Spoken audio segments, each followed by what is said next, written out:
Hello दोस्तों, ये संस्कृत का पेपर है जो आपने अभी रिक्वेस्ट भेजी थी। इसमें आपको टेंशन लेने की बिल्कुल भी ज़रूरत नहीं है। इसमें जो है आपका जिस सिस्टम से पिछले 2 साल के पेपर आए हैं, जैसा उनका पैटर्न रहा है वैसा ही आएगा और आप इसी के हिसाब से तैयारी कर लीजिए।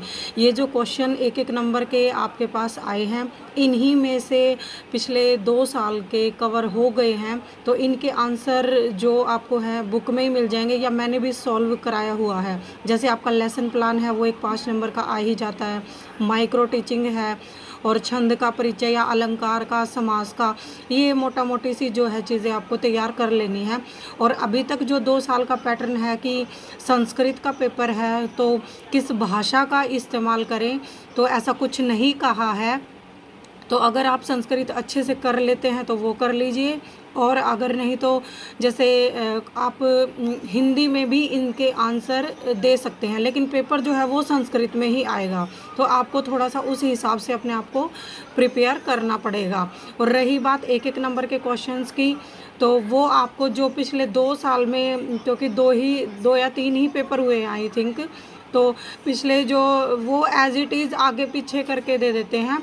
बाकी इसके सॉल्यूशन में कोई प्रॉब्लम नहीं आने वाली।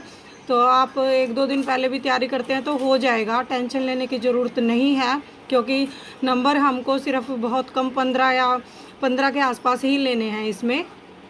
तो 20 नंबर के तो आपके एक एक नंबर के ही आ जाएंगे। बाकी आप जो भी इनमें से लिखोगे, जैसे माइक्रो टीचिंग और ये जो पाठ ही लेसन प्लान है, वो सब आप बाकी के पेपर में भी पढ़ते ही हैं, तो ये सब हो जाएगा। या पद्य शिक्षण की, गद्य शिक्षण की कौन सी विधियाँ हैं, या फिर संस्कृत का जो है इम्पोर्टेंस बताए, ये एक बेसिक सी चीज़ है। तो इसमें आपको टेंशन लेने की बिल्कुल ज़रूरत नहीं है।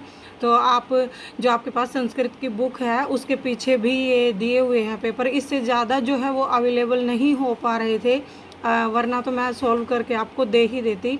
जो आपके संस्कृत की बुक है, जिन्होंने नहीं ली होगी, उसके पीछे 2 पेपर मिलेंगे, आप उन्हीं में से प्रिपेयर करके चले जाना, हो जाएगा आपका। Okay, bye bye.